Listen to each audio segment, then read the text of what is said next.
Hey everybody, welcome back to another episode of Between Sessions with Berries. Today's guest is Stephanie Thrower. She's a licensed psychologist, business coach, and strategist who helps values-driven wellness professionals use AI to scale sustainably. Her approach blends deep clinical insight and sharp strategy with guiding high-achieving therapists to build systems that support their voice, values, and vision. Stephanie is especially passionate about helping clinicians reclaim their time, overcome visibility blocks, and move beyond the one-to-one model, which I love, all without burning out or sounding like robots, which is super important when you're using AI. So if you've ever wondered how to use AI in a way that feels ethical and aligned, this conversation is for you. Stephanie, welcome. I'm so excited to have you here. You've got such a grounded, values-first business approach. Can you share a little bit about yourself and what brought you into this work with therapists and AI? Yeah, thank you. Thank you for that wonderful intro. You're welcome. I'm excited to be here. Yeah, I'm a psychologist who's gotten a lot of training. So I love education, maybe a little too much.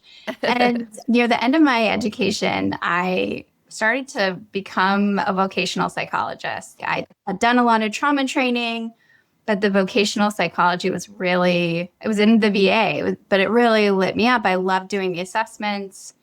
And that in combination with really getting into ACT shaped the way that I work with my own therapy clients, but also wanting to build something outside of therapy. I vocationally just love all the different things, which actually makes deciding on your career a little confusing. Yeah. I like to do the creative work. I love the tech stuff. I am surprised that I really love the entrepreneurial piece, but I think it's because I get to do all the different things. So that's how I came to build the coaching practice that I have today, which gets to combine all these pieces and lets me do all these different things while still being like a career nerd in the space of therapy, right? So I helping people make different moves that they didn't even expect themselves to make. So cool. Yeah. I remember when I was trying to figure out, should I be a social worker, a psychologist, all this stuff. I remember the psychology part of it. I was like, ugh, with the assessments, the testing, all that stuff. I was like, this is not for me, the statistics and all that. So I could see how if you go that way, you would have a brain for assessments and putting it all together to make the perfect picture of what somebody should do with their life, their career as a therapist, that sort of thing. That's amazing. Yeah. And to be honest, my stats skills are pretty poor, but I'm a qualitative researcher. And so, oh, nice. And that's kind of also why I love AI, because it's like qualitative research on steroids. And so, yeah, I think that it's the picture. It's totally putting the picture, but it's gathering those themes in all these ways and helping people get rooted with their values so that they can make on-the-fly decisions in their work. I love it. I love it. And AI makes it so easy to just shift and be creative and then bring in your strengths and skills and that sort of thing. So when did you decide, okay, I've got this skill set as a psychologist and all this. I want to move into coaching and I want to incorporate AI into the coaching model that I'm doing with other therapists. How did you put all that together? It was a journey. And I think it started first with being like, I love doing therapy, but I have 3 kids. And so the caregiver space that I'm in, all the minds and bodies that I'm following, I knew I was going to be burnt out. And I didn't want to shift my niche because my niche actually is working with moms and their careers. And so I knew I needed to build some income outside of therapy. So I was like, I think it was like journals, then courses, then, oh, no one finishes courses. You have to coach too. Yeah. And so I built the course actually and did it without AI, really. And that got burnt out. Yeah. It's so hard to do. Yeah. And then built another course, but actually started to use AI. And that was like, that switched things for me completely. Yeah. But was struggling with marketing. Didn't want to put my stuff out there so I could build it, but then no one would ever come, right? Right. And then in that process, I really got into building, not just building the course materials, but starting to build AI tools like AI assessments, AI custom GPTs. And then something clicked, like I had my baby, had finished my course. I came back and I was like, oh, this course has to be completely different. I need to actually bring it up to the future, I guess, Yeah, exactly. So that's what inspired me being like, oh my gosh, all of our coursework needs to change and all of our programs need to change so that we integrate AI. And I was really inspired to make sure that therapists were in the room doing that, because there's a ton of entrepreneurs doing that, but they're borrowing psychology theory rather than actually their own experiences of helping people change. Exactly. Oh, yeah. So true. I love it. I love the innovation. Yeah. And you're right. For any coach, therapist coach that's listening, AI is obviously, you have to have AI incorporated into your courses and your work and the way you're helping people progress through the material, because we are in a world where just everything's happening so fast and people want fast results. They want the summary of the course. They don't want to read the whole course. You know what I mean? Like they want a GPT to guide them through that whole thing. So, yeah. They want the frameworks applied to their model. I read a book and I'm like, hey, can you apply this to my actual work? Right. And so we're doing a lot of shortcuts for sure. I love it. And you're on the forefront of this, and teaching therapists how to do it is amazing. So what are some moments where you've seen AI truly help a therapist reclaim some time and energy in their business? Because I know you're working with people. Are you seeing some real big wins happening with therapists these days? Yes. I think two things really come to mind. The first one sounds kind of silly, but I sort of never expected myself to use AI notes. Yeah. I don't know. I just felt like I had a pretty solid system that took me just like maybe a few minutes per note. Yeah. And I think that is kind of everyone needs it. Once I transitioned, I first used a different EHR and then used Barry's and was like, oh, this changes everything. Yeah. The time reclaimed, but also I think the clinical skills get elevated in the process of seeing your transcript. Just like when we had to transcribe in grad school. Yeah. People will have no concept of that. You do like record sessions. Oh my God, process recordings. Yeah. Oh my God, those were the worst things ever. Oh my gosh. It was so hard. And I transcribed my whole dissertation, all my participants. I was just like, wow. Yeah. No. Could you imagine? No one will. We're going to be like, back in my day, we had to handwrite this stuff.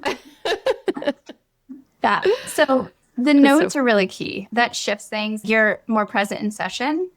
Yeah. If I'm jotting something down, it's not for my memory. It's to stay present. And I always make the joke like, okay, it's like 5 days ago you had this session. How are you going to even remember what you really talked about if you didn't get your note done right then, which a lot of people honestly don't. I don't know if wake up in the middle brain, but like I will get off a call and I'll be like, what did we do? Like, you know. Wait, what are we talking about? And then with berries, I've talked about this in other episodes, but berries, you look back and it's like, oh, you used these 5 interventions in your session. And it's like, oh my gosh, I did. Look at me. I'm a genius. Well, when you've done it so many years. I know. You don't even think of it as interventions. At least I don't. I'm like, oh, okay. Oh, I did. Yeah. Okay. Yes. Thank goodness. I've been doing this many years. Totally. So that was one piece. The other piece is I think people have a lot of hopes and dreams about building income out. They have really good ideas. Yeah. But part of it, I call it pinball brain. As an entrepreneur, you have like all these different ideas. Yeah. And you don't actually start to develop any real product or any feedback about whether or not something is wanted. Yes. And so I think that having AI, both kind of emotionally, but also the more focused chats, people can walk away with a product pretty quickly to start to get feedback. You just build a little flyer, you send it out to a few people and they're like, oh yeah, I want this, right? Yeah, that sounds good. Yeah. It starts to build momentum in the production part and puts less barriers in place, right? Yes. Yeah. I love that. Yeah. So you and I both know a lot of therapists are still really nervous about using AI. So I'm just wondering, what are the top things you're seeing people fear the most about using AI, or that you're hearing people that come into your consultations and just say, like, I'm scared about this, this, and this. What are you seeing coming up for people? I think there's this piece of it's just going to still be a waste of time. Like in the marketing space, my magic is gone. right? Mm-hmm. And so I think that there is some piece of I can't get AI to work for me. And so I don't want to waste more time. There's a little bit of missed training probably for people's accounts, or they're not buying a paid account. They don't understand maybe the piece where like all these different chats are confusing the context. I think having maybe a little bit of a system for how you organize and how you provide quality information about yourself is really key. And so I think people are afraid of losing time, which is funny because I think we come into AI and we're like, do everything immediately and that's done, right? Yeah. But it does take a little bit of a setup and some thought. And then I think the other major piece is like the ethics. How do we maintain our ethics? I think we're in like a really valid, difficult spot. The law has no idea what to do. And it's moving so much faster than what the legal parameters are going to tell us and how states are going to vary in their responses. So thinking about staying up to date with ethics training to understand the issues that we're facing. For one thing, I recommend coaches and therapists to make custom GPTs, but I don't recommend them to make clinical use custom GPTs. Maybe you could say why for people listening. Maybe they might not know the nuance there. Yeah. Yeah. So custom GPTs are trained fancy prompts with knowledge that you can just repeatedly do things over and over with. And they're really handy. Alex Hormozi just sold one for like $6,000, right? So Yeah. they're very valuable. Definitely. And clinically, I can think of a lot of good use cases for why I would build them. The one example I think of too, like if you have a family member that might have a personality issue, right? Yeah. And you get a lot of texts from them and you want to just copy paste and say, hey, from a DBT standpoint, just draft me a new text to respond to this. Yeah. Awesome. But I could technically build that for myself. But I have the clinical framework to be like, oh, this is horrible or this is not appropriate. Right. But when you create a product that you're selling out to the world or even to your clients, you just don't know how it's going to function. There's thousands of lines of code built in just the framework of ChatGPT or Claude that we don't have any sense of what's there. Yeah. And we kind of don't know how it works fully. Right. So we just can't predict how it's going to respond. I think I warned everyone, but I warned especially clinicians from not building those pieces. Yeah. I love that. That's such good advice. Part of what you do is help clinicians with their visibility. Values-driven visibility is what I picked up on in your bio. So can you talk a little bit about like that? How do you help therapists do that? Because we know we're in an age of social media. We know we need to market probably on Instagram or somewhere where you can show up and attract clients that way. So how do you help with the visibility piece? And then also, is there an AI component to that you help with? Or how do you merge the two? I do in a couple ways. So the way that I use AI throughout the process when I'm thinking about visibility. And I kind of call it like visibility resilience. To just be like, yeah, it's going to be sweaty and stressful. Your professional and personal makeup doesn't make this easy for you to show up. It just doesn't. And so how do we put that within our values and help prioritize? The hardest part about values work is prioritizing. They're like, all those things are great. All those values are great. I don't want to close the door on anything. But when we like FOMO our values, we don't actually move forward on what matters most. So if diversifying income matters pretty high up there, you have to market. Somehow. Yeah. You got to figure out a way to do it that feels okay. Totally. And so I have a visibility journal that's an AI-assisted journal that has human prompts. And then at the end of these human prompts, there's an AI prompt that analyzes the journal to help suss out, like, what are my barriers? Because I think they're pretty unique to each person. So that's a starter.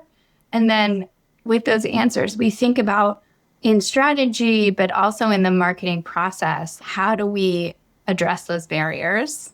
Yeah. And how do we shine the light on your strengths? That's kind of how I approach it.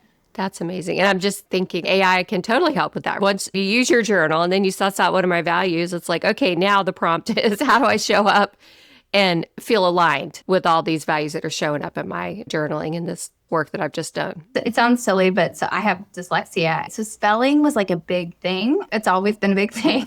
And to some extent now, I don't really care. I'll put captions up and know, like, friend will never be spelled right. And that's how it is. Yeah, I get it. I've got words like that. The word definitely and specifically, I can never spell those words right. And unfortunately, I don't know why I could never spell them right. Yeah. But anyway. Yeah. But then, like, those first 3 months where you're so vulnerable and fragile, Yes. of like marketing yourself, you have a little partner to be like, hey, I didn't totally write this by myself. I get to blame AI a little bit if it's bad. Yeah, it's like, well, AI wrote it. I don't know. What do you want from me? I'm a busy mom. Exactly. There's there's a space to kind of feel like you have a partner, because part of this is so hard because you do feel really alone out there, even if it's literally 19 people that looked at the thing. Yeah. You were up on stage and 19 people were looking at you, you would start sweating. And Exactly. Totally. So let's talk practical a little bit for somebody that's listening, maybe and they're just brand new to using AI and getting into AI. What are some must-have tools or first steps for therapists starting to explore ethical, aligned use of AI in their business? What would you recommend? well, very first is I'd probably purchase a paid account, right? Like Of ChatGPT. ChatGPT or Claude. I like Claude for writing. I use Claude every week, but I've always had ChatGPT. Don't get caught up on which one to get. Just get one. Good point. Yeah. Because I feel like I'm super partial to ChatGPT, but I'll talk to other people that are like, no, Claude is everything. It's like, I don't know. I guess I just started with ChatGPT and it just stuck with it. Yeah. Uh-huh. And it knows you really well right now. Exactly. You're like, I'm not leaving this partner. Exactly. That's so true. I do think that. I'm like, okay, if I go over and try Claude, it's not going to know any of my memory, all of this stuff I've been doing for years with this thing. Yeah, that's so true. Yeah. Such a good point. It's missing your context and all the feedback you've been giving, right? Right. I think that's really important. And then the other piece that sounds so boring, you want to think about building an infrastructure of your data. When we go in and we kind of willy-nilly chat by chat, Yeah. we start to get muddled output, muddled answers. And that's why I think oftentimes people are like, well, this is bad. And typically the reason something is bad is because it's confused rather than the product is bad. Like, we know AI does incredible things, and that's sometimes hard to trust when you're first starting to use it. But part of it is like, how is it confused? And so when you have one of these accounts, you have the opportunity to create project files, start to think of the different projects that you're doing, which also just helps us in our business minds. Because I even think if you want to write blogs, if you want to write Instagram, if you want to write newsletters, all of these writing is pretty different. Yeah, right. And so oftentimes we will muddle the idea all together, but for some reason the blog starts looking weird. So I think part of it is thinking about, how do we have the boxes to put things in so that our environment, our AI personalized environment, has a sense of what we actually want from it. Right? Yeah, right. Yeah. And then part of what you do too is you help the clinician train the AI to sound more like them, right? Do you have any little tips around that when you're first starting out? Because like you said, if you go in, you just do a dead prompt, it's not going to know anything about you. It's going to sound so AI. It's just going to sound like a robot wrote it. Do you have a couple little tips or tricks for somebody just starting out, just to get in there and just train it right off the bat so it understands you a little bit better? Yeah. So I have an AI journal, and I've made it a custom GPT. It hasn't been as popular in my group, people wanting to use it, but I think it's super valuable. It's called Check Your Tone.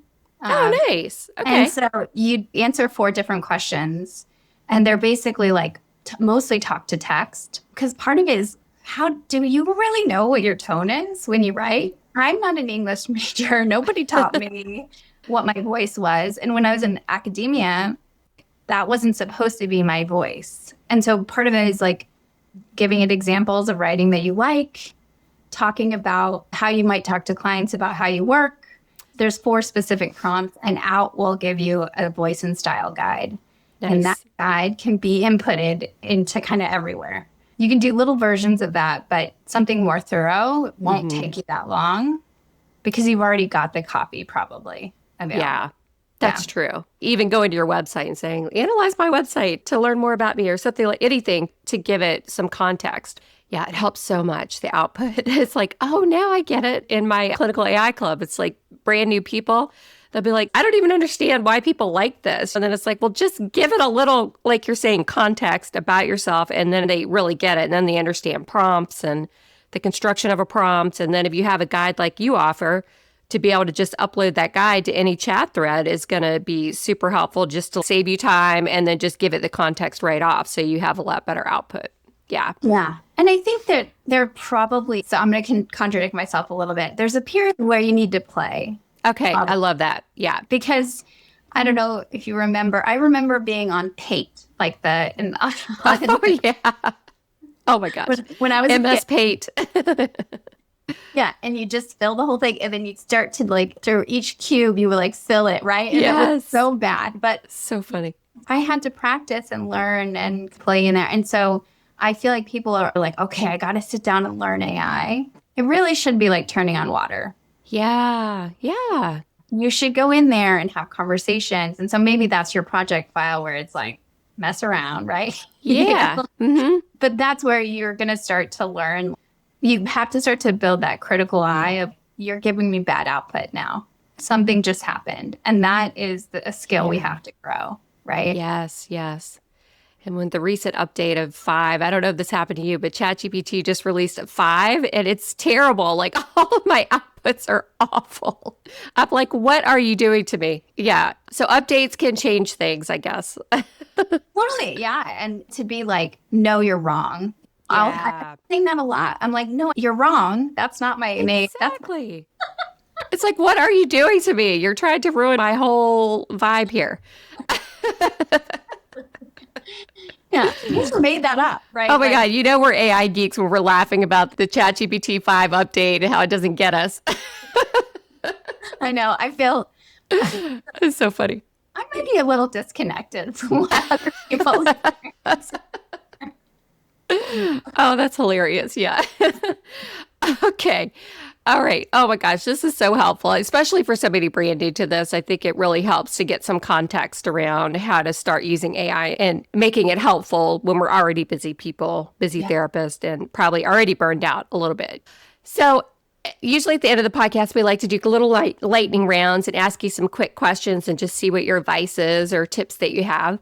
What is one AI tool that you're just absolutely loving right now? I mean, obviously ChatGPT, we love it, but is there anything else you're using right now that you just find super helpful that you could give a tip to or give advice to go try and use right now? Because every day something new comes out, I know.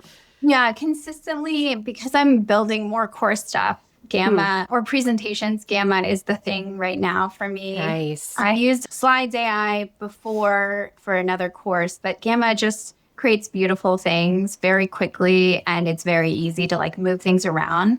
Whereas I used to be in PowerPoints, like, you know. Oh, the little boxes. You have to click and then you try to move the box and it doesn't move right. Oh my gosh. Or and going through and animating each thing. Oh yeah. No, it's so bad. I use Midjourney a lot for images. I think nice. It's a place to create something really impactful, and probably part of my brand piece is just like having something engaging and interesting. Gamma creates images for you, AI images. Sometimes they're like, you know? Yeah. But I'll pump them up with some cool Midjourney ones, and that elevates the look for sure. Yeah. That's awesome. Yeah. For people listening, is it gamma.ai or is it, I can't remember the. Probably, but I'm sure you're like, just type in Gamma presentations. You'll be able to find it. Yeah. Mm-hmm. That's great.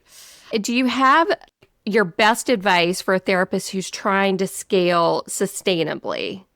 Like do that scale thing using AI, maybe with courses, digital products, that sort of thing. And how do they keep it sustainable and still see their clients and all of that stuff? I think the advice that I really resisted off the bat was the value of starting with high ticket. And it's controversial, but oftentimes you just don't have an audience. You really pay for the work you're doing. There's this idea of being like, well, I'm just going to have 5,000 people in my group. And like whatever, 300 will buy the $27 thing and it'll be great. Or the $90 thing. But it's work to build that audience. And that's the piece that, as you know very well. And That is the piece that it's important to talk about. Why would we want to build a really elevated high ticket package to get us rolling and started? And it's hard because it just kind of goes against a lot of our training. It feels intimidating and it feels like a big jump. But I think there's something about that just to be able to actually get you in the game. It's a big barrier at times. People can create all these things and then be like, well, in 5 years, I'll be able to do that, right? 5 years, 5,000 people will be paying for this. Right. I know. Exactly. Yeah. Oh my gosh. And for people listening, high ticket, maybe some therapists might not know what that means, but it's basically a much higher price point where you offer a lot more personalized value, and you could sell a lot less of those and still make pretty good income and offer a ton of value to people. Maybe you could explain it too, how you differentiate the two, like high ticket. Yeah. It's true. Yeah. I think it can mean all kinds of things. I think, so when we're thinking about moving outside of one-to-one, I guess I'm thinking both there's a way to sell a package that's a group program. Yeah. And so I think that those two pieces, the idea that it's going to be higher, meaning like for a full month of support, it's going to be maybe somewhere around $1,000 or $800, right? And so what that looks like is weekly or a couple of times a week meetings where you're getting a lot of support. You've got recorded content. I think having a package like that just helps you move forward in the process. It keeps you in the game longer because what I see is people will build courses and they just don't have the time to market it because they're not getting paid for that momentum. Yeah. And they're going to get burnt out because they're using their weekends for months, for years, right? Right. To build up an audience. And exactly. There's other ways. If some people already have audiences, you're in a different boat, right? Like you have an audience that's ready to buy. I think that that's a hard piece. That's a hard shift for us to make, you know, thinking about just business in general, like funnel math. Yeah. Funnel math. I love that. Exactly. Yeah. Such good advice. So if someone's listening and they're curious about using AI, but they're afraid it'll dilute their authenticity, what is one thing that you want them to walk away with listening to this podcast, how they can use AI and not dilute who they are as a person? My question keeps being to people like, are you actually building something innovative? Yeah. Right. It's not actually about making you be able to do more and making you able to be more productive. It's actually about elevating the work that you would be doing already. That's my question is how do I like not just be me, but do something I couldn't do? For some of my career coaching clients, I have an AI assessment. What that does for me is it takes my brain and adds velocity to it because I get so much more information about a person so much quicker. And then we get to do a pre-analysis with the AI prompts. What's really cool is that people walk away with like almost like a white page, a working white page of their careers that stay with them forever. Yeah. Yes. As long as they have the account. And so they can have conversations with this white page forever. These are my different profiles. This is my Myers-Briggs. What should I do in this decision? That to me feels really innovative, something that I'm probably not going to work with them the rest of my life, but will they have a product that we've built together? I don't know. I mean, I will stay, I will hopefully be internalized in some way, right? But, yes. Yeah. I love that. Well, thank you so much. How do people find you? How do they connect with you? And how do they work with you if they'd like to? Yeah, so I have a free Facebook group and we'll put the link in. It's AI Tools for Coaches and Therapists. I do live trainings every week. And I have an Instagram that I'm growing. Instagram is tough because I'm so efficient with my text. Yeah. You got to get over to Instagram and then you can't get around the editing piece, right? Oh my gosh, I know. It's so annoying. I know. Yeah. And the algorithm changes and you're like hitting it. I was getting so many like good views and leads and now it's dead. I'm like, I don't know. I don't even know what's happening. So I'm there trying AI Tools for change makers. And then my website has all the details of my program. And just like set up a call. And I'm offering right now some AI audits for people's business to just be like, hey, where are you struggling and how might AI work for you to save you time, make you more money?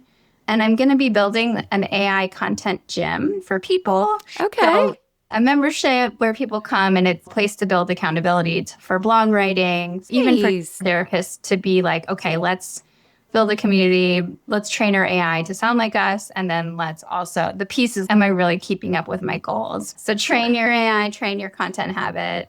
I love that. Well, thank you so much, Stephanie. It's been wonderful having you as a guest. Thank you. This conversation has been awesome. Oh, thanks.